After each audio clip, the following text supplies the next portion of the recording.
وعليكم السلام دمان نبض هذه اللي جرت دمانتين وحنا هاي مقعي جوا آمنة محمد وحنا دجنا هاي هولن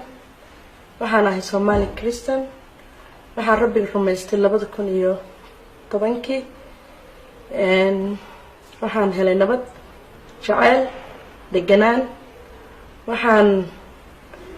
سيدان قوقات مسيحية وشيء كدر لكن هذا وحير كسو قاطو markii ugu horeysay Soomaali Christian arko waxaan ku arkay Baltok qalbaan ugu galay aad baan uga helay sheekooyinkooda iyo wacdigooda iyo nabadooda iyo farxadooda waxaan isku dayay inaan raadiyo ninka la yiraahdo Jesus inkastoo asigii soo helay haddana markii aan helay kitaabka quduuska iyo soo dirtay shaaniga aad baan qalbigaygu isku bedelay waxaan ogaaday runtii ay sinsiirta waa jidka iyo runta iyo nolosha jidka lama jirto Ilaahay loogu tago ama jannada lagu tago dad badan oo lacag baa qaadatiin laakiin kitaabka quduuska naftigiisa wuxuu ku leeyahay Ilaahay iyo lacag looma wada adeegi karo marka lacag iyo adduunyo wax ka wanaagsan baan helnaa oo ah jacayl iyo nabad iyo qaboobi runtii Soomaaliyeed Ilaahay waxaan ugu tagi karnaa oo boqortooyadiisa ku tagi karnaa waa Ciise Masiix oo rumaysana saraakidiisa qof walba rumaystay inuu rabbiga dhimashada ka sarakacay uu sarakci doona marka waxaan idinku baaqayaa inaad raadisiin Ciise baratiin kitaabka akhrisin yani lagaga sheekeen laakiin adinku akhriya oo adinka barta Ciise waa idin jecelahay Soomaaliya oo dhan meel bay joogaan waxaan rabbiga ka rajaynayaa inaad runta iyo nolosha iyo jidka aad heshaan oo ah Rabbi Ciise Masiix hore dhammaantiin baan salaamayaa inta adduunka iga maqlayso oo dhan salaan kadibna waxaan rabaa inaan ii sheego nolosheedii hore intaan masiixiyada qaadan ka hor saan u noolaa waxaan ahaan jiray qof baqdin ku nool oo hadhiya habeen ooyeysa oo rajo beeshay oo wax alle ku ooyeyso aan garanin oo waagii baryaaba ay murugaysan tahay balse barigii dambe aan masiix qaatay waxaan ogaaday inuu Ilaahay u jeeday ii abuuray waxaan helay Ciise Masiix wuxuu siiyay nolol cusub oo la yaab leh aan haddaan maanta bilaaban dhameyn karinin wuxuu siiyay raxmad qalbigu ii qaboojiyay maanta Ilaahay wuxuu ii doortay nabiyad nabiguna nabi aamusan maaha wuxuu igu amray inaan qurumaha oo dhan warka wanaagsan gaarsiiyo marka Ilaahay waan ugu mahadinayaa hadii habeen waan mahadiyaa Ciise Masiix maahane badbaado kale ma jirto marka walaalayaal Soomaaliyeed soo raaca aad rajo ku noolaataan sidaas oo kale marka wad mahadsantiin على فائزة فايت أحمد وحندقنا ودنك مريكنك وحن رالك هاي هالكن إن عن مرقعتي وفرق مسيحة وبالتالي هي aad baan ugu farxay sababtaas baan doonayaa inaan la qaybsado jacayl aan walaalahayga Soomaaliyeed aan u qabo iyo faamiladayda iyo wadankayga sababtoo ah Masiix ayaa wuxuu yiri u marqaatay fura quruumaha aqeeda ahaana way faraysaa jacayl aan walaalahayga Soomaaliyeed aan u qabano way u kaliftay markaan weynaaday aan soo baxay waxaan imaaday wadanka Holland aan deganaa muddo kadib waxaan igu adkaatay nolosha muslimnimada ku noolaanshaheeda sababtoo ah markasta oo damco inaan tukado ama aan doonayo inaan kitaabka Quraanka u dhawaado ama aan walaalahayga islaamka sidii u noolaayeen oo kale u noolaado way igu adkayd sababtoo ah ruuxayga ma ogoleen magacayga waxa waay Faadumo waxaan ku dhashay Soomaaliya gabar Soomaali baan ahay maanta halkan waxaan ka qiranayaa inaan masiixiyad ahay oo si xornimo ah iyo aan cabsi ku jirin in halkan aan ka qirto aan yiraahdo waxaan ahay gabar Soomaali ah oo masiixiyad ah. marka waxaan maleynayaa waxaan doonayaa inaan idin macneeyo sababta ciise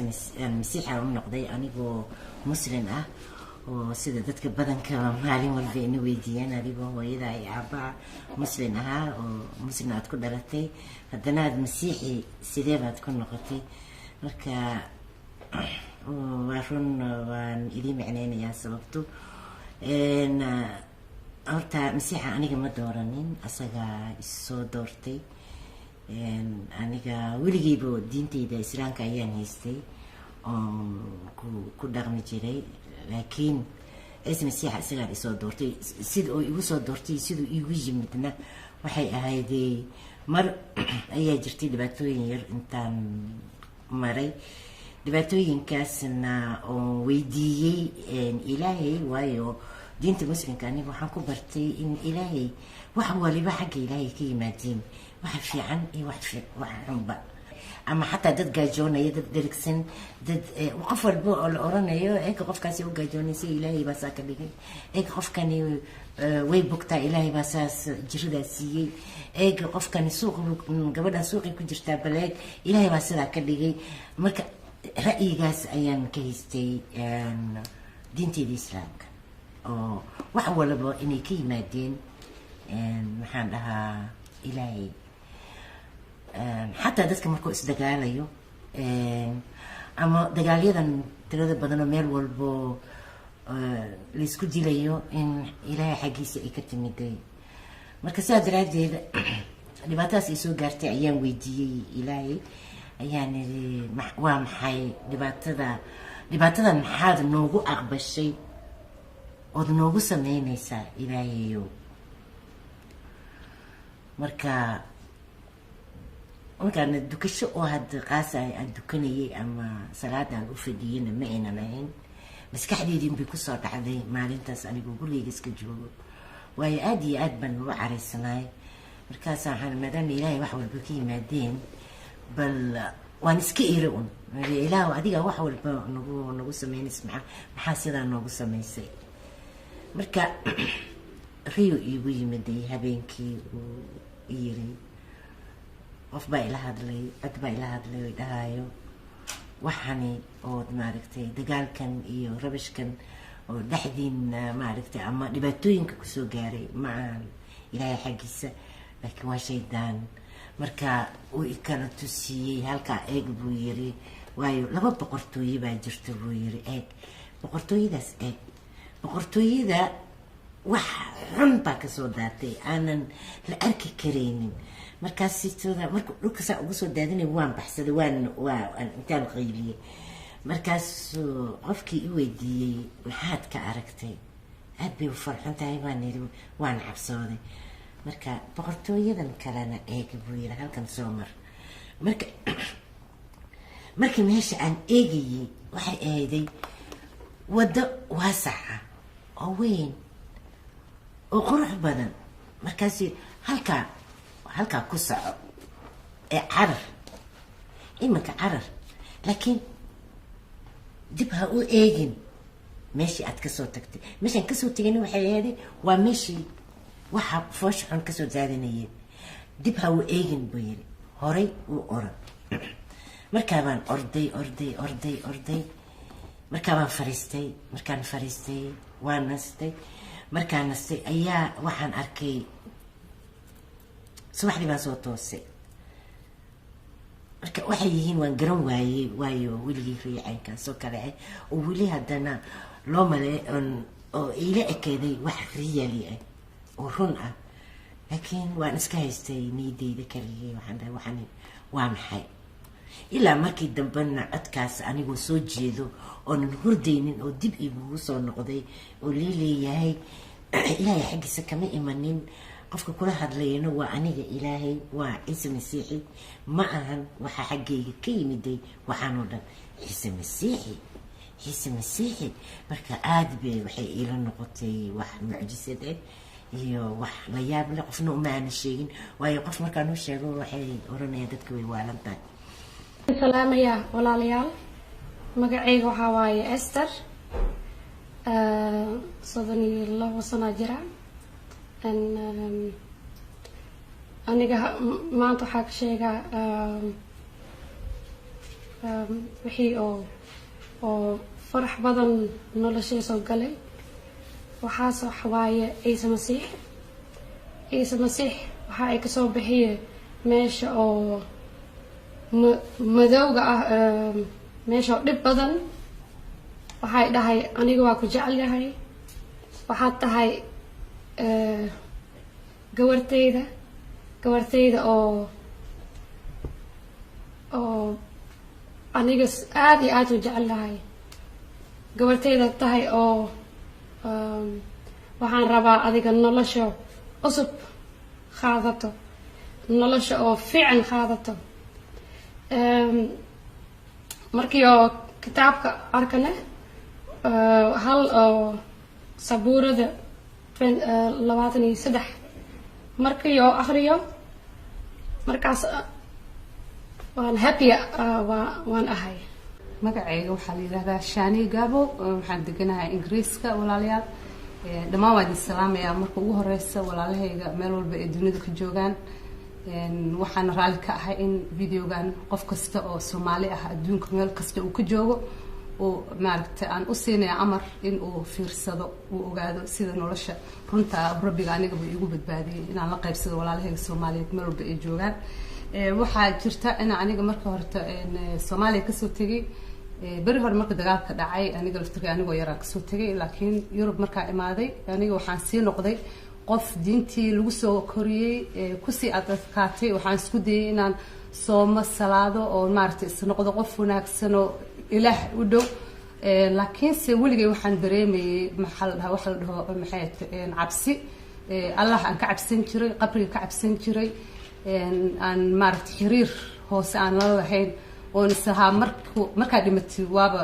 dadka in lagu cadaabo laga yaabaa maadaama aadan garanaynin amalkayga dhinaca uu badan yahay inkastoo aan ku dadaalayay inaan soomo salaado haddana anigoo yarna aan guursaday maxay ahayd haddana waan ogaa inaan bini aadan ahay oo dambiile aan ahay aanan ahayn qof maaragtay perfect ah wax walba u dhan yihiin marka waxaa dhacday sidaas anigoo cabsidaa ilaahay ka qabo laakiin iska soomaya iska salaadaya reerna leeyahay ayaa waxaa dhacday marka maxay ahayd waxaa dhacday habeenada kamid ah ayaa waxa qof walaal ah ayaa wuxuu soo diray video aniga ma garanayn videogu waxa uu yahay waan iska daawaday marka videogu wuxuu ahaa qof bini aadan ah oo la dilay oo lagu dilay magaca Allah lagu gowracay buu ahaa dadkeena quraanka akhriyeen marka waxa qalbigayga uu dhaawacay arintaas qof bini aadan ah oo ku dhintay magaci Allah ku dhintay waxay ila noqotay wax maskaxdayda ka weyn waa habeenkii ugu horeysay oo aan maaragtay ka shakiyay ama aan ka carooday maxay tahay Allah iyo kitaabkiisa aan ka carooday aan oray sidee bay ku dhici kartaa in magacaaga sharafta leh ciisada leh maxay tahay nolosha bixiya qof bini aadan lagu gowraco oo ku dhinto sidee bay ku dhici kartaa marka habeenkaas waxa dhacday aniga in maxay tahay ilaaha nool ee xaq lagu caabudo uu yimid oo aniga qaaday ani hadda waan garanayaa inuu yahay Rabbi Ciise Masiix laakiin marka ayadu ma garanaynin aniga waa la qaaday waxa la dheelmiyay jannada idinka laakiin hadda maqashaan waa la dheelmiyay waxa leedahay ma nabiyad ba sidee ba lagu dheelmin karaa laakiin ilaahay qofku doonayo dhan wuu isku muujiyaa ama ha ku qaado jannada ha ku geeyo ku riyo ama ha iska tuso oo maaragtay erigiisa ha ka dhex tuso xagan ha ka helo waxa jirta in marka rabbiga ay tusay jannada meesha quruxda badan uu yiri xagan waa jidka iyo runta iyo nolosha maxay tahay kitaabka quduuska ereey ku yaalo badan oo aniga weligay akhrinin kitaabka bible-ka weligay ma akhrinin saamar hore u sheegay quraanka baan akhrisan jiray aan sheegay oo habeenkaas aan ku hadlay oo leeyahay Ciise Masiix baa jidka iyo runta iyo nolosha meesha quruxda badan uu nageeyay markaas wuxuu leeyahay ilaahay uu yiri maxay tahay magaca Rabbi Ciise Masiix isagoo isku kay tusay ayuu wuxuu yiri jidkii waa kana xagana waa meesha aan kugu talagalay laakiin meel fog oo mugdi ah ayaa la tusay marka waxa lagu yiri familkaaga xagga buu joogaa marka iftiinka waa agteeda buu yiri markaas waxaan maalintii ku soo kacay anigoo faraxsan laakiin se waxaan sir maxay tahay Ciise Masiix maxaa la yiraahdaa jidka iyo runta iyo nolosha maxay tahay waxani markaas waxaan ka raadiyay internetka aan ku qoray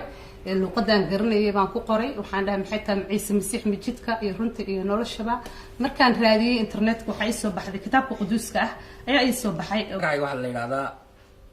looran jiray magacayga hore maxamed Saleebaan Faarax imika waxa la yiraahdaa Michael waxaan ku dhashay magaalada Burco oo ku soo koray waxaan ahay masiixi waxaan rumaysanahay Jesus ama ciise masiixi ama qof fasadu yaqaan nabi ciise waqti badan baan rumaysnaa hadda marka waxaan halkan u yimi oo aan markhaatiga u furayaa rabbi ciise masiixi oo ah jidka qura ee badbaadada ah rabbi ciise masiixi waxa weeyaan wiilka ilaaha ugu sareeya oo wadada qura ee lagu tago jannada weeye waxaana weeyaan magaciisa waa jacayl iyo nabad ma aha aaminadan annagu aan aaminay waxaan ka helay waxa weeyaan nabad iyo jacayl marka dadka waxaan ugu sheegaynaa Soomaalida gaar ahaan dadka Soomaaliya gudaheeda ku nool iyo dadka qurba joogga ah dhammaan Soomaalida dadka af Soomaaliya ku hadla ama Soomaalida waxaan ugu bashaareynaa inuu yahay ciise masiixi badbaadada iyo nabadda iyo jidka lagu galeeyo jannada ama boqortooyada jannada ilaaha subxaana qaadirka ah cirkii dhulka abuuray annagoo dadka ugu yeedhina jacayl iyo nabad oo aan leenahay yani wax lagu galaa lagu badbaadaa jannada lagu galaa nabadgelyo ee qof kale ku mashquulsan ama qof kale dilaya taasi ma aha ta lagu badbaadaya badbaadada waa jacayl iyo nabad masiix wuxuu nagu yiri qofna ha xukumina way aniga xukumaya oo ay shaqadayda tahay taas idinku is xukuma shaqsi ahaantiina qof walba isagu ha is xukumo qofna ha xukumina